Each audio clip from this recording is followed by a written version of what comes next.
Individuality, the trademark of any artist, designer, or architect. Each desires a uniqueness to their creation, a quality that separates it from any other. Man naturally has this individuality, his fingerprint. There are 7.7 billion people on the face of the earth, and no two fingerprints are the same. Everything we touch or make contact with is branded with a small expressed image revealing to all who see it who was there.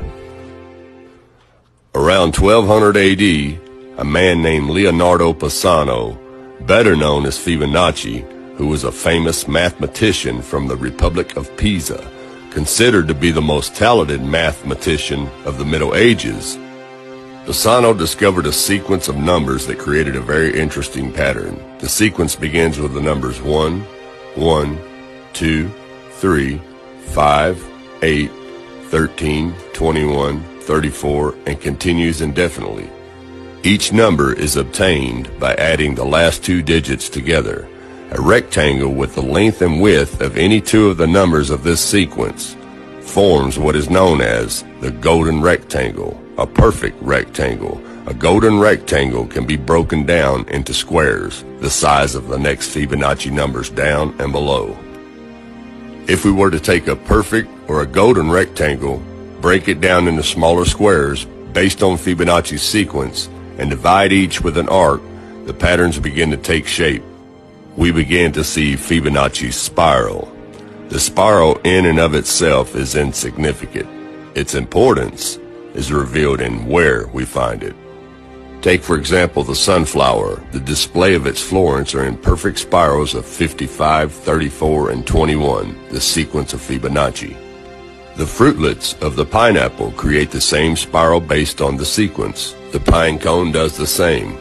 As currents move through the ocean and the tide rolls on to the shore, the waves that bring in the tide curve into a spiral that can be mathematically diagrammed onto a plot at the points 1, 1, 2, 3, 5, 8, 13, 21, 34, and 55. Buds on trees, sand dollars, starfish, petals on flowers, and especially the nautilus shell are formed with this exact same blueprint. With each segment of growth, the nautilus adds to itself one more value on Fibonacci's scale. This blueprint can be seen around us on a small scale every day. But the greatest example of all is directly above our heads. Even the spiral of the celestial bodies above us are formed with the exact design that the tiny shell is formed. This sequence or blueprint appears to be the trademark of a designer, a proof of a creator, something left behind, indicating the one who was there, a fingerprint. As we scan our universe, from the tiny flower to the celestial bodies above, we see the fingerprint of God. Now, this mathematical sequence was discovered in 1100 AD, and it's been hidden from us. They do not teach you this in public school. Now I'm going to switch the camera around and show you how this works really quick. Okay, we start the sequence out with a simple rectangle, and then we make smaller rectangles within that rectangle. Okay, now here's the sequence. 1 plus 1 equals 2. 1 plus 2 equals 3. 2 plus 3 equals 5. 3 plus 5 equals 8. And the sequence can just continue on indefinitely. There's no end to it. We can just keep adding to it, and it just keeps growing larger and larger. 8 and 13 is 21. And you start your spiral going from the first number outward, and that is the Fibonacci sequence. And this simple little mathematical sequence proves that there's a creator. And there's a reason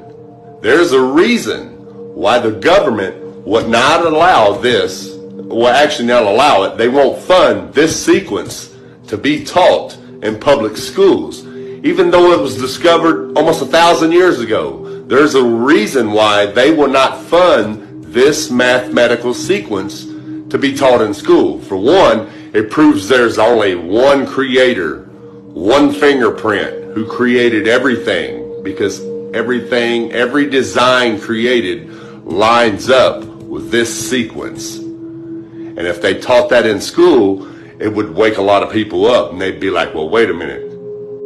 Everything on earth has this same mathematical design, all the way down to our own DNA. You see what I'm saying? It would kill evolution theory, and it would kill the Big Bang theory. That's why this is not allowed to be taught in the public schools. It's time to wake up, people. Thanks for watching, and God bless.